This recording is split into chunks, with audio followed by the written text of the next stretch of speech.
We're talking again in this video about ancient Chinese history, and there are many lessons to be learned from ancient Chinese history. But since we're moving into the political stuff, the lesson that I really want you to take might be one that my father, who owns a small but at least props himself up plumbing company, was never able to learn. And that lesson is never hire family.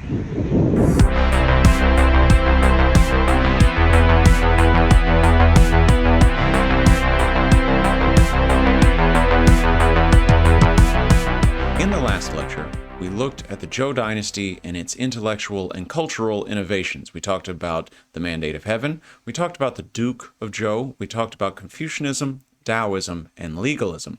In this lecture, we're going to move forward past the Zhou Dynasty, talking mostly about political history among the first empires in Chinese history.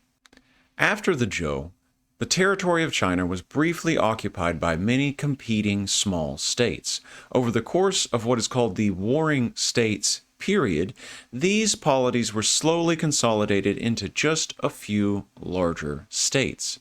The consolidation of these remaining larger states under a single emperor was the founding of the Qin Dynasty.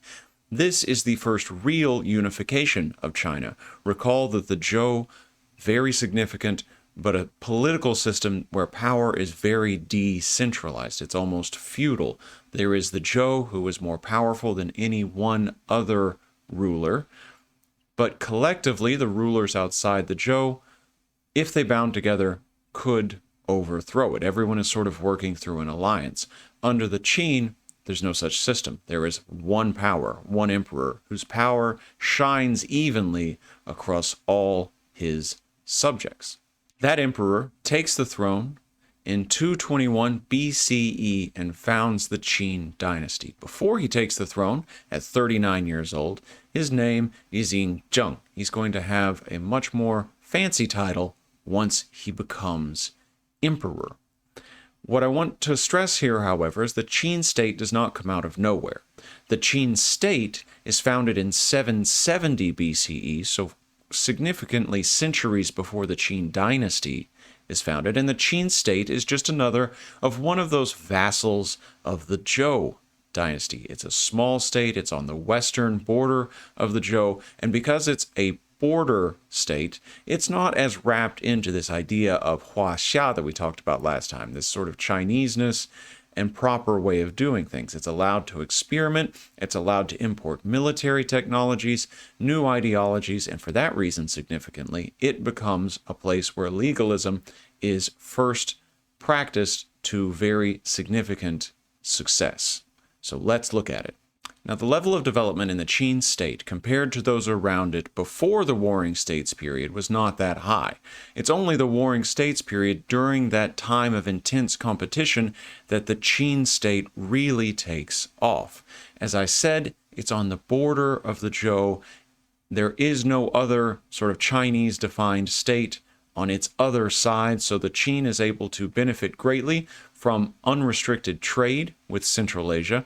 And this is going to open it up to the concept of integrating immigrant talent. And one such immigrant talent is Lord Xiong himself, who arrives in the Qin state in 361 BCE. And it's his influence that makes the rise of the Qin state, at least in part, possible. Lord Xiong was able there in this place of openness, to do considerable experimentation. Working in the Qin state, he created new laws, he unified systems of measurements and weights, he established a central bureaucratic administration, and created non-hereditary titles. Lord Xiong, however, was executed in 338 BCE over disputes with the royal family. His reforms, however, set in motion the kinds of policies necessary to build the Qin's war machine that will become so significant during the Warring States period. Yingzheng's reign begins during the Qin's statehood period. So his initial title when he takes the throne is king, and he takes that throne in 247 BCE. By 221, He's finally defeated the last of his major competitors, the Qi, QI, ending the Warring States period and beginning the Qin Dynasty.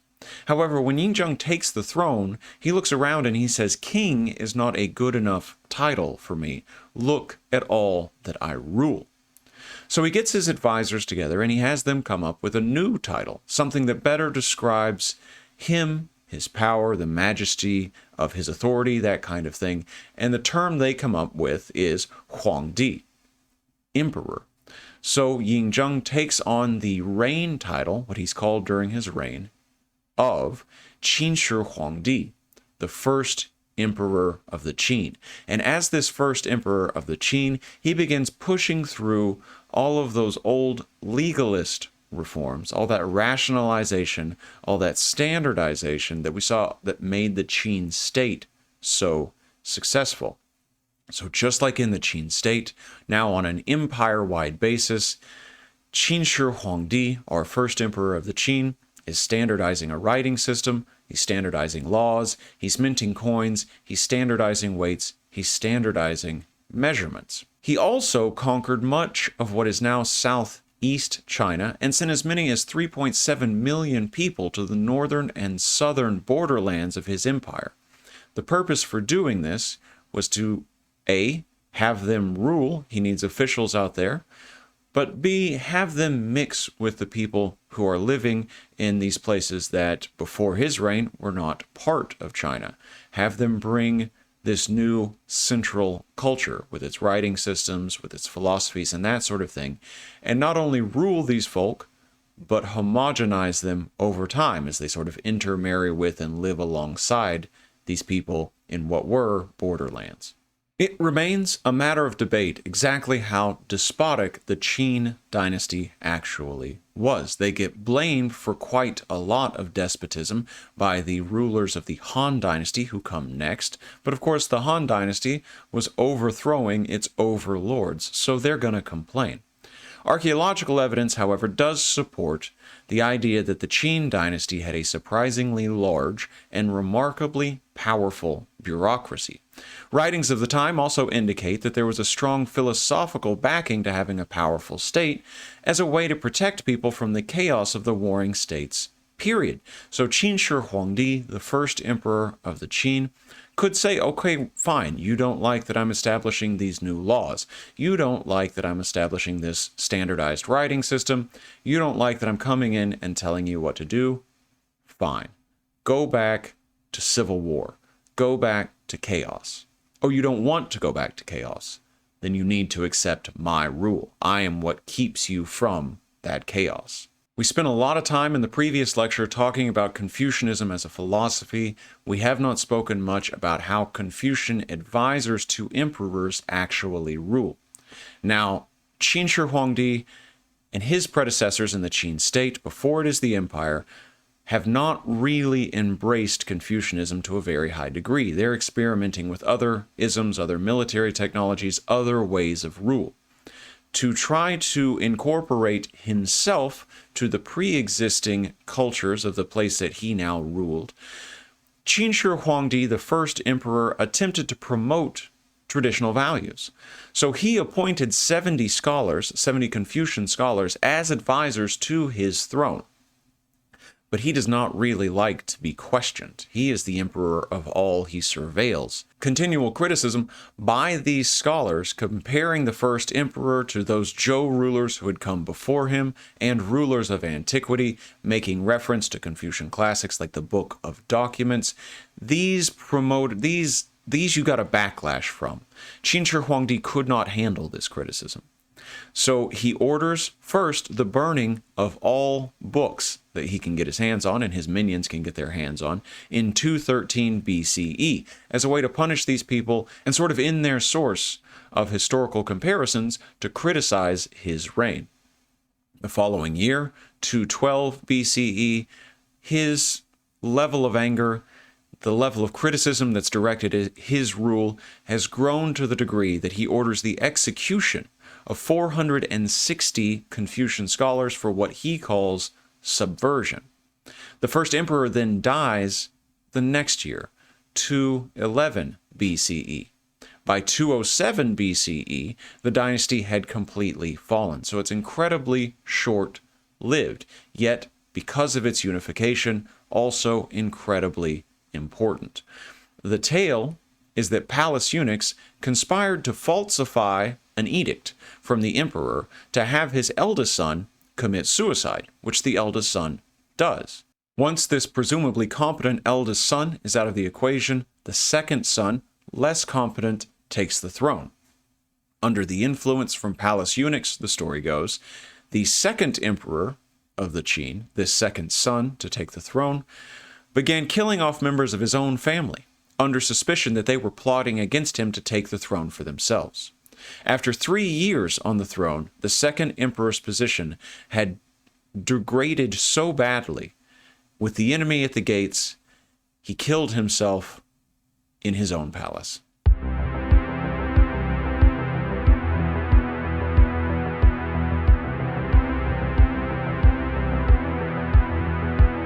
What I would like to do now to you is something terrible. I'd like to tell you a story. What you have in front of you on your screen is the text of an account of a Han historian, a Han Dynasty scholar. The Han is going to rise up after the Qin. This scholar is named Jia Yi, and what he's going to do for us in this text is reflect on what went wrong with the Qin Dynasty, and it's going to give us a look into how Han Dynasty scholars thought. So we will start this text here with the Duke Xiao of Qin. If he is a Duke of Qin, that's telling us that we are not yet in the dynastic period. This is still the Qin state. And the text reads, Duke Xiao of Qin, sequestered in the natural stronghold of Yao Han, and based in the land of Xiongnu, with his ministers in proper array, eyed the house of Zhou, with the thought of rolling up the empire like a mat, enveloping the entire universe, pocketing all within the 4 seas, and swallowing up everything in all 8 directions. At the same time, he was counseled by Lord Shang. Hey, we mentioned him earlier. Great. Who aided him in establishing laws, encouraging agriculture and weaving, preparing the tools of war for defense and offense, and negotiating alliances far and near, so that the other feudal lords fell into strife with one another. Thus the Qin effortlessly acquired the territories just to the east of the upper reaches of the Yellow River. After the death of Duke Xiao, King Hui-wen, King Wu, and King Jiaoxiang inherited the legacy and continued his policies, acquiring Hanzhong in the south, Ba and Shu in the west, fertile lands in the east, and other strategic areas in the north. Later, when the first emperor ascended to the throne, he flourished and furthered the accomplishments of the 6 generations before him. Brandishing his long whip, he drove the world before him. Destroying the feudal lords, he swallowed up the domains of the 2 Zhou dynasties. He reached the pinnacle of power and ordered all in the 6 directions, whipping the rest of the world into submission and thus spreading his might through the 4 seas. He then abolished the ways of ancient sage kings and put to the torch the writings of the 100 schools in an attempt to keep the people in ignorance. He demolished the walls of major cities and put to death men of fame and talent, collected all the arms of the realm at Xianyang, his capital, and had the spears and arrows melted down to form 12 huge statues in human form, all with the aim of weakening his people. Pause for just a second. What has happened? We began with the Duke Xiao of Qin, who hired Lord Shang, brought him in to reform the kingdom, to build a war machine and start creating political disunity among their rivals. A succession of kings, according to our author here, Jia Yi, follow in this tradition, building an ever more powerful Qin state. Eventually, we get Yingzheng, the first emperor of the Qin, and he sets about his rule. And in here, if you are listening, you see him unable to deal with criticism. We now see a historical source for where we get the idea that he burned all those Confucian books. We now see a historical source for how we know that he killed all those Confucian scholars who criticized him. Let's continue, see what happens with the second emperor, and see why Jia Yi thinks that the Qin dynasty fell. He then posted capable generals and expert bowmen at important passes. We're still with the first emperor of the Qin.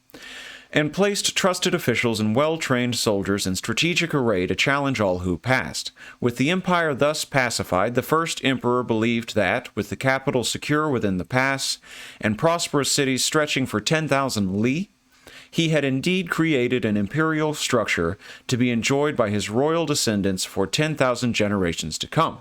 You already know that that is wrong. Even after the death of the first emperor, his reputation continued to sway the people. Chen Shi was a man who grew up in humble circumstances in a hut with broken pots for windows and ropes as door hinges, and was a mere hired field hand and roving conscript of mediocre talent. Let's pause one more second just to let you know that Chen Shi is about to lead a rebellion. But he is not about to lead a rebellion that leads him to become emperor. That's going to be a different man, Liu Bang. Chen Shi is nonetheless important. He and a man named Wu Guang are major figures in Chinese historical thought, especially for Han Dynasty scholars and rulers, because they are the first to lead the major uprising against the Qin. Our text continues, he could neither equal the worth of Confucius and Mozi, nor match the wealth of Tao Ju or Yi Dun. Yet even stumbling as he did amidst the ranks of common soldiers and shuffling through the fields, he called forth a tired, motley crowd and led a mob of several hundred to turn upon the Qin. Cutting down trees to make weapons and hoisting their flags on garden poles, they had the whole world come to them like gathering clouds, with people bringing their own food and following them like shadows. These men of courage from the east rose together, and in the end they defeated and extinguished the house of Qin. Actually, Jia Yi is going to tell us here now what the real problem is. The Qin Empire was by no means small and weak, having always been secure within the pass in Yongzhou. Moreover, Chen Shi's position was far below the level of respect commanded by the rulers of the Qi, Chu, Yan, Zhao, Han, Wei, Song, Wei, and Zhongshan, competing prior states. His weapons, made of farm implements and thorny tree branches, were no match in battle against spears and halberds. His roving conscripts in no way compared to the armies of the 9 states. In matters of strategy and tactics and other military arts, Chen was no match for the men of the past. Now I'm starting to wonder how he was able to lead a rebellion. Qin, from a tiny base, had become a great power, ruling the land and receiving homage from all quarters for 100-odd years. Yet, after they had unified the land and secured themselves within the pass, a single common rustic, that's not a very nice thing to say about Chen Shi, could nevertheless challenge his empire and cause its ancestral temples to topple and its rulers to die at the hand of others, a laughingstock in the eyes of all. If you're not getting the sense that Jia Yi does not like the Qin, then you're not paying attention. Why? Because the ruler lacked humaneness, a Confucian value, and rightness, or righteousness, another preoccupation of the Confucians. Because preserving power differs fundamentally from seizing it. Had the second emperor, Jia Yi continues, been even a mediocre ruler who knew how to employ loyal and capable persons so that together they would care for ills of the world and reform the ways of the previous emperor, even as he mourned, had he divided the land and appointed deserving officials, thus setting up proper rulers in proper states so that propriety, another important Confucian value, governed the land, had he emptied the prisons and reduced harsh punishments, abolished group and family responsibilities for crimes and thus enabled people to return to their home areas, had he only reduced taxation and statutes to alleviate oppression, curtailed sumptuary laws, and, after all the above had been done, had he lightened punishments, thus enabling people under heaven to renew themselves and change their ways so as to conduct their lives properly, each respecting himself, had he indeed fulfilled the wishes of the multitudes and bestowed high virtue on them, he would have certainly brought peace and quiet to the world. Within the 4 seas, all would have been content with their lot, only fearing further change. Even if an occasional mean or calculating person had appeared, no desire to oppose the ruler would have been aroused, and unscrupulous officials would have had no excuse to give play to their ambitions. The villainy of violence and deceit would have been eliminated. During that time, the world saw many men of prescience and far-reaching vision. The reason for their not showing deep loyalty by helping to correct evils at court lay in the Qin's excesses in prescribing contrary opinions. Often before upright words could even be uttered, the body had met death. Thoughtful people of the empire would only listen and incline their ears, standing with one foot on the other, not daring to offer their services while keeping their mouths shut in silence. The three sovereigns lost the proper way, while loyal officials offered no remonstrance and advisors no plans. With the realm in chaos and unworthy officials not reporting troubles to their superiors, was this not a tragedy? So that's a lot, and it's bad audiovisual general entertainment practices to just put a poorly scanned PDF up and read it, but it's a history class. Historians read, that's what I must do for you. What's the point of all this? Well, we saw the Qin emerge through legalist reforms in Jia Yi's account. We saw it sweep up China, in all four directions, develop this huge empire. But then we saw this authoritarianism against the Confucian scholars. And it's very much this unrighteous rule, very much this disconcern for how to live a righteous life and make, by virtue of your own virtue, your subjects virtuous. That's what Jia Yi thinks the Qin did wrong. And if you were listening or reading, you saw that Jia Yi very directly criticized a lot of what we might think of as legalist positions. All of those punishments for crimes, all of that taxation, all of that legal code, Jia Yi doesn't seem to very much like any of it. All of it is, at least in this account, oppressive. Now, one more thing, however. All of this oppression justifies rebellion. Jia Yi thinks that Chen Shi rises to be a great person and is able to rise to be a great person for no less of a reason than that the Qin have lost that important concept from Lecture 1. The Qin have lost the mandate of heaven. Therefore, they must be overthrown. I would only caution you, however, before you get too bleary-eyed, too misty for the mandate of heaven as being the will of the people. Notice that Jia Yi thinks you should still have an emperor. There should be an empire. There should be an emperor. This is not a call for something like we might want to describe as democracy. It is the loss of the mandate of heaven and the establishment of a new empire that has the mandate of heaven. Had the second emperor of the Qin been a good empire under the Qin would have been a totally adequate way to rule. But hopefully out of this, you see a little bit of the problem that Confucians have with the legalists. Let's move into that dynasty that replaces the Qin, the Han.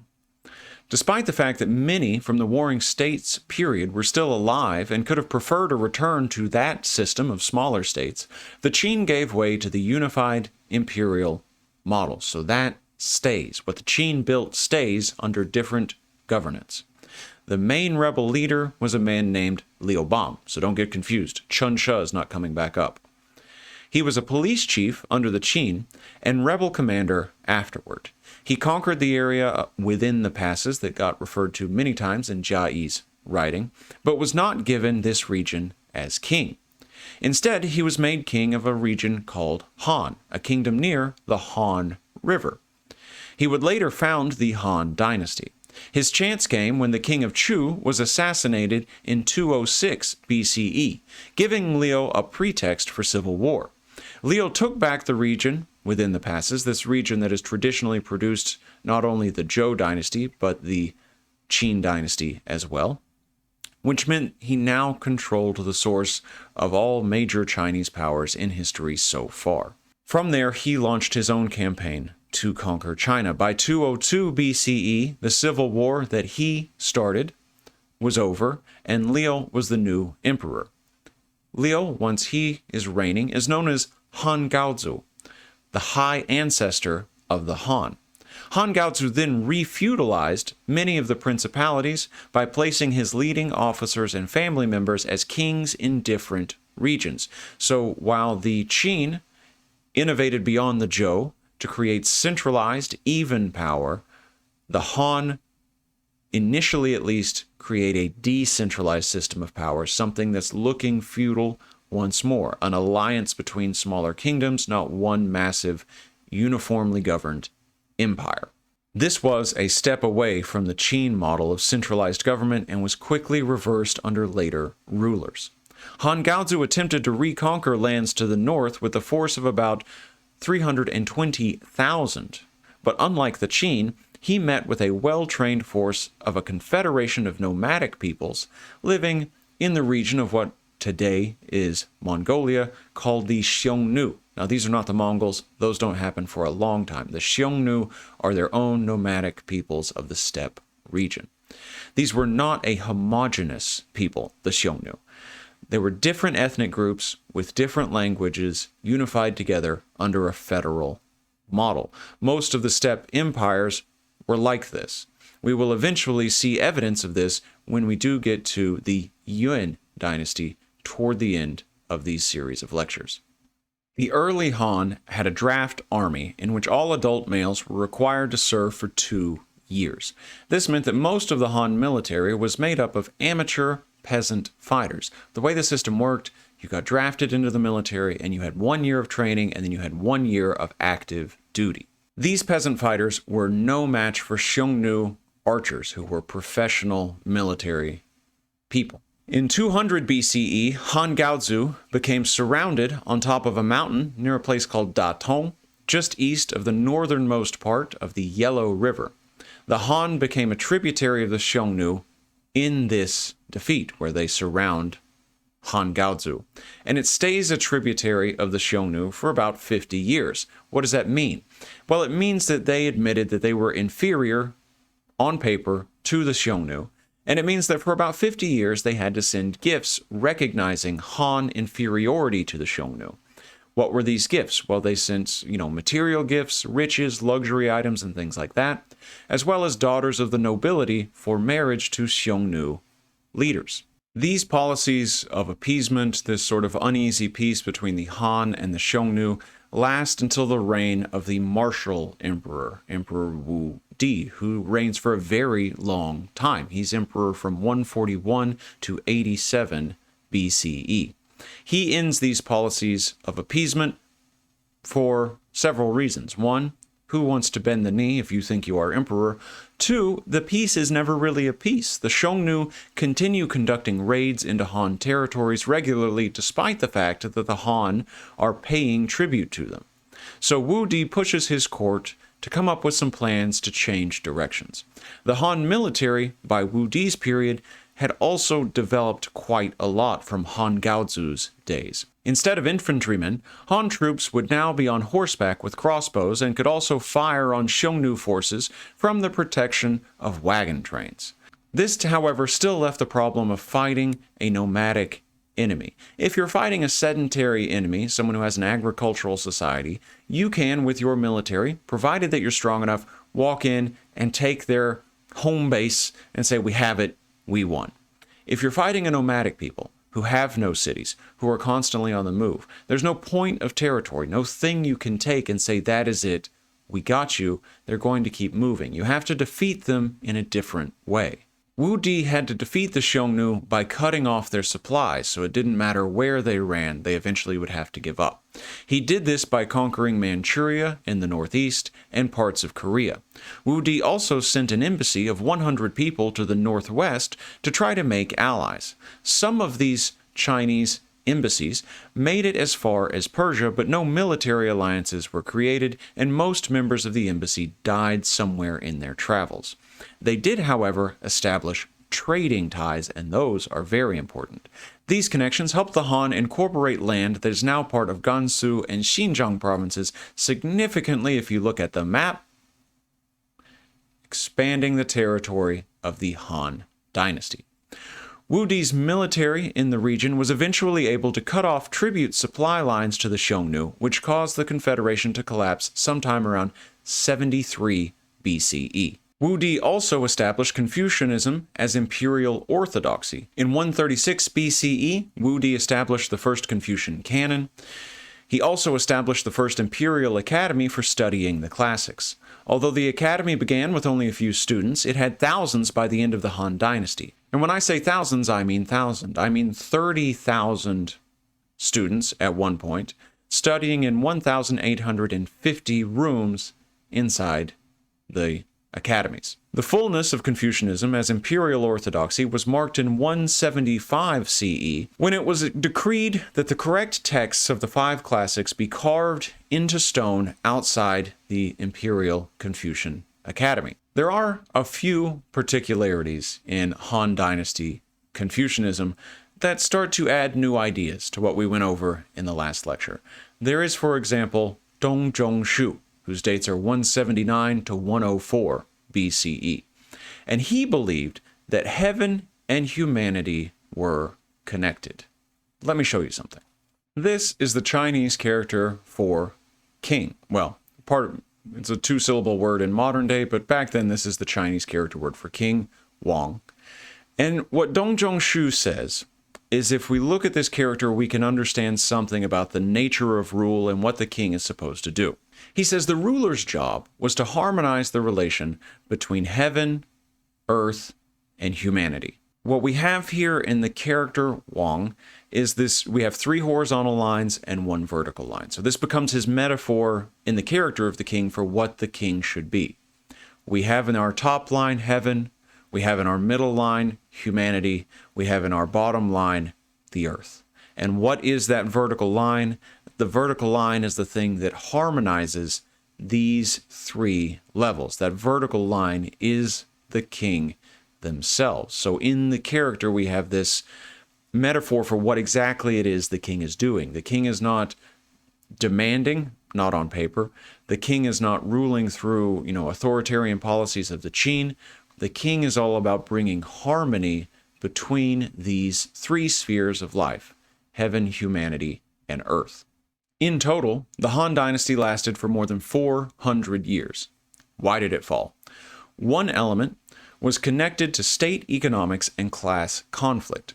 The concept and practice of private property had already existed by the late Warring States period. Taxes and conscription during this period in the early Han were based on extracting resources and labor from a population of relatively equal small landholding farmers. However, over the course of the Han Dynasty, several wealthy families were able to acquire large estates to the detriment of small farmers. These dispossessed people became tenant workers, servants, vagrants, and in some cases, bandits. This also reduced the resources the government could extract while creating a population displeased with the system as a whole. What is essentially going on is that the Han Dynasty government is not taxing the amount of land you hold, but taxing the family and how many people are in it, with the presumption that A, everyone is a small farmer, and B, the more kids you have, the more people in your household, the more grain you can produce, the higher the tax. But if one family with, let's say a big family, one family with 9 kids owns the land of 20 families, that's actually less tax for the Han Dynasty to collect. So while it's collecting less tax, people dispossessed of their land are becoming very upset. This was coupled with conflicts within factions at the imperial court to create a recipe for disaster. In 184 CE, a religiously inspired rebellion by a group called the Yellow Turbans erupted within the Han borders. This rebellion itself was successfully put down, but the cost of funding the military to put this rebellion down left the government poor and weak, and military commanders themselves quite powerful. In 191 CE, one commander kidnapped the heir to the Han throne and destroyed the capital of Luoyang, effectively bringing the dynasty to an end. We're going to look at a little bit of Han policymaking, so we leave this lecture with a clear idea of how Confucians think. But before we do, I want to call your attention to one important dynamic that's going to run through all of pre-modern world history and how empires survive.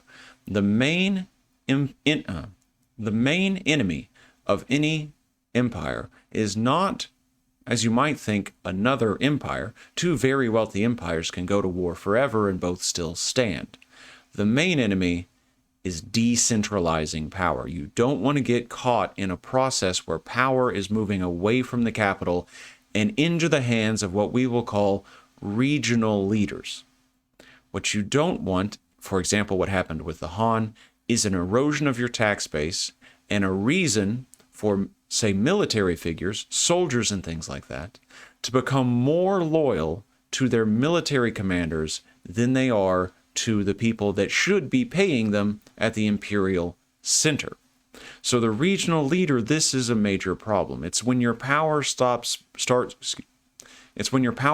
breaking up, when the light of the emperor does not shine evenly, but instead in a spotty way. You're going to get the emergence of locally powerful people, regional leaders, and if they cannot be squashed, if they cannot be either co-opted and brought into the power of the imperial capital, or outright defeated, if not killed, then you're going to have a major problem in running such an enormous, in geographic terms and in population terms, such an enormous place. We will return very often to the idea of regional powers or local leaders, that concept, in these lectures, so we don't need to stay with it too long for now. Let's keep pressing through the end of what we have to say about ancient Chinese history. Wu Di's imperial project was extremely expensive.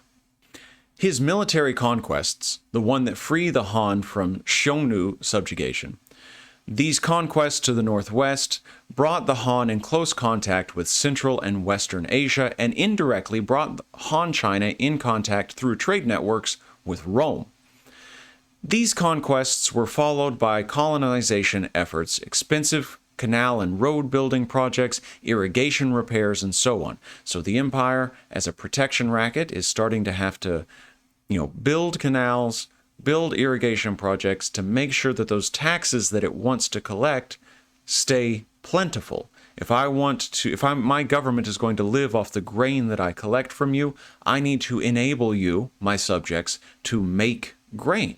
So I'm going to give you irrigation projects. I'm going to give you canals and roads to bring that grain to me and to use, especially the canals and roads, for my military to get out to you if you do something that I do not like. How do you get the money back from all of these public works? Well, in Wu Di's time, they began to deprive feudal lords of power and wealth by penalizing them for a vast array of offenses and confiscating their land. He also taxed them quite heavily and set up spies so that anyone found cheating on their taxes would have all of their property confiscated and given to the imperial government. He created government monopolies on salt, iron, liquor, and coinage, and created offices to engage in trade with the government in these goods. So the government is now the only place that can sell salt, the only place that can sell iron, the only place that can sell liquor. If you make iron, or you make salt, or you make liquor, that is okay. But you must sell it to the government at a price that the imperial government sets, and then they will sell it to anyone who wants to buy it at a price, again, that they set. It was claimed by Wu Di's court that this was to protect the people from unscrupulous traders, but it was really about government revenue and increasing government revenue. This was more dependent on legalism and legalist thinking than it was on Confucianism, and the two schools of thought eventually butt heads over this monopoly policy. In 81 BCE, shortly after Wu Di's death, a debate was held at court between the legalists, headed by Lord Grand Secretary, and a group of Confucian literati. The legalists argued the continued monopolies were necessary to protect the people from the Xiongnu. We need to build government revenue through these monopolies to keep our army maintained, and to protect them from private exploitation. They can trust the imperial court to set fair prices. They cannot trust private merchants to set fair prices. The government trade could operate over a larger area, the legalists argued, and thus brought the people foreign goods, which the legalists said was a good thing. The Confucian literati argued that the Chinese had no business in barbarian lands of Central Asia, so there was no reason to operate trade networks out there. And they also argued that corruption in the government's handling of the monopolies was forcing people to work with inferior goods. In fact, what was happening, they claimed, the Confucians, was that the government was in private competition with the people, which was beyond what a state should be doing. This could not lead to a virtuous empire because the example the government was setting was not protection of the people, but profiteering. The government was unvirtuous, so the people themselves would become unvirtuous. This is essential Confucian thought. Let's see more precisely what it is the Confucians have to say. Here is an excerpt from the debates. "We have heard that the way to govern men is to prevent evil and error at their source, to broaden the beginnings of morality, to discourage secondary occupations. By secondary occupations, the Confucians mean trade, they mean merchants and things like that, and open the way for the exercise of humaneness and rightness. Never should material profit appear as a motive of government. Only then can moral instruction succeed and the customs of the people be reformed. But now in the provinces, the salt, iron, and liquor monopolies and the system of equitable marketing have been established to compete with the people for profit, dispelling rustic generosity and teaching the people greed." So you can begin to see how an unvirtuous government is creating unvirtuous people.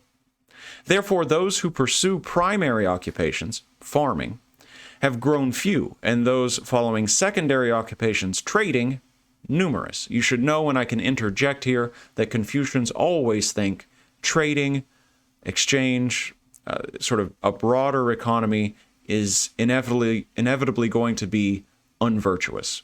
They want everyone to be farmers. Not quite in a Taoist sense, but everyone to be farmers nonetheless. "As artifice increases, basic simplicity declines, and as the secondary occupations flourish, those that are primary suffer. When the secondary is practiced, the people grow decadent, but when the primary is practiced, they are simple and sincere. When the people are sincere, then there will be sufficient wealth and goods, but when they become extravagant, then famine and cold will follow. We recommend that the salt, iron, and liquor monopolies and the system of equitable marketing be abolished so that primary pursuits may be advanced and secondary ones suppressed." They're going to suppress the market in favor of farming. "This will have the advantage of increasing the profitableness of agriculture. The government officials go about recklessly opening closed doors and buying everything at will so they can corner all the goods. With goods cornered, prices soar. And when prices soar, the merchants make their own deals for profit. The officials wink at powerful racketeers, and the rich merchants hoard commodities and wait for an emergency. The system of equitable marketing of ancient times was designed to equalize the burden of labor upon the people and facilitate transporting of tribute. It did not mean dealing in all kinds of commodities for the sake of profit." Hopefully, what is clear to you from that is a slightly more practical example of how Confucians think virtuous rule results in virtuous imperial subjects, or at least a negative example, where they're showing you how unvirtuous rule results in unvirtuous subjects. If the government is involved in racketeering, if the government is involved in price gouging, if the government is hurting the people through these policies, then the people themselves will also be involved in all of these things. What instead the government should focus on doing is building a robust source of agricultural production, which this is not just saying keep the people simple. Agricultural production is the source of the government's wealth. They tax grain. You need as much as possible. But if the government can do that and disengage itself from these unvirtuous policies, the increased agricultural production will have sort of two good ends. One, it will increase revenue to the government through tax because there'll be more grain to tax. And two, it will help the people meet their own needs because their own agricultural production will be higher so they can feed themselves, and therefore they will be more pleased with the rule of the empire and less prone to rebellion, less prone to thieving, that kind of thing. There is a very, I think, even if you don't agree with it, at least a consistent logic of rule within this. But all things come to an end. By 196, there were 13 major warlord regimes living in this territory that had once been the Han Dynasty. Most had no plan to rule. One, however, led by a gentleman named Cao Cao, whose dates are 155 to 220, was in possession of the puppet Han Emperor. He used this to get control of all of northern China. And Cao Cao may have controlled half of the Chinese population at one point, so he's not a small figure. Nonetheless, he dies in 220, and his son, who takes the throne from him, disposed of the Han Emperor altogether and established, instead of a faux Han Dynasty that Cao Cao was running, establishes his own state of Wei. Soon, the warlords coalesced into only 3 large kingdoms: the Wei in the north, founded originally by Cao Cao, the Wu along the Yangtze River, with its capital in what is now Nanjing, the southern capital, and the Shu Han in what is now Sichuan province. These 3 kingdoms are central to Chinese historical fiction. In fact, you see on the PowerPoint slide in front of you probably the best actor to ever play Cao Cao and probably the best rendition, full rendition of the 3 kingdoms. I believe this was, yes, on television sometime in 2010. It is enormously long, 80-something hour-long episodes, but you can find it all on YouTube. I encourage you to watch it. If you're interested in this kind of thing, it's incredibly fun. During this period, the importance of Confucian thought gave way to what's called xuanshui, mysterious learning, based often on Laozi, Taoism, our thinking that is never so useful because it doesn't like government, never so useful to big government. In times of government breakup, in times of decentralization, the teachings of Laozi, Zhuangzi, and even a Confucian text, the Book of Changes, which is about divination and the most sort of mystical there, suddenly these things become enormously important. The big questions about what came before the universe or what was outside it were answered with, during this period, nothing. Not that they didn't answer, but they answered nothing. This is a sort of period of nihilism, and was a response to the emphasis on Confucian virtue in the late Han Dynasty and the hypocritical posture many took to try to appear virtuous and thereby advance within the state, which would have been the path to the best possible job in this society. In 265, a general in Wei launched a successful coup and established the Western Qin. By 280, the Western Qin completed its unification of the other kingdoms, of which the Wu was the last holdout. The Qin emperor had tried to keep power by placing family members in important positions within his administration. After his death in 290, the resulting power struggles tore the empire apart. This was followed by almost 400 years of division, and the result of, I hope, a lesson that I started with in our intro, but have not touched so far. We can sum up the takeaway from ancient Chinese political history in one phrase: don't hire family. What's so fascinating, not totally unique to China, but fascinating here nonetheless, is the constant effort, failed in the Qin, but successful for a long time in the Han, and then we see failed again during the Three Kingdoms period, especially the Qin Dynasty. The attempt to limit the power of the royal family. There's no reason, follow me here, that the emperor's uncle or nephew or brother is fit to rule because they are the emperor's uncle or nephew or brother. There's nothing about them that makes them fit or capable or trained or skilled to be a governor or to be an advisor. They're just rich family members. They're just members of the ruling family. So you have, that is one side of this. And of course, in the Qin, in the Han, in the Zhou, in every kind of polity we've talked about, there are high-placed members of the emperor's family everywhere. But in the Han, there's a check on that. In the Han, we had the Imperial Academy established. And that Imperial Academy is cranking out Confucian scholars. And those Confucian scholars, they are getting jobs in government. They're getting jobs as advisors. They're getting jobs as leaders in one place or another. Why are they getting these jobs? Because they have been to school, because they have passed a certain set of exams, because they have a credential that says, look at me, I'm educated, I know how to handle things, give me a job. I'm trained to do this. Emperor's uncle is not. Emperor's nephew, brother, they are not. And although this system is never perfect, the Confucian exam system always gives way to some form of corruption here and there. That shouldn't be new, that elites buy themselves degrees and ways into school. Not new, that shouldn't surprise anyone. Shouldn't surprise anyone that the emperor's family can pull strings and get jobs when they need it. Of course they can.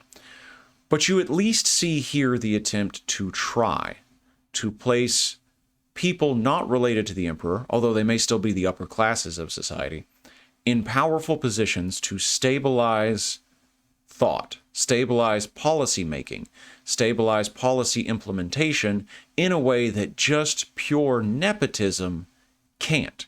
What the Chinese are doing that other places in the world are not doing, and what Europe never seems able to do until well after our class ends, well after 1500, is building a rational, or trying to build a rational state bureaucracy that is not based on hereditary right, but is, at least in principle, based on the merit of those who are in it, based on the brightest of the bright, people who could go to school, people who could pass tests and prove that they should help rule. And that is extremely significant in this history. Just never forget, why does the Qin fall? They hired family.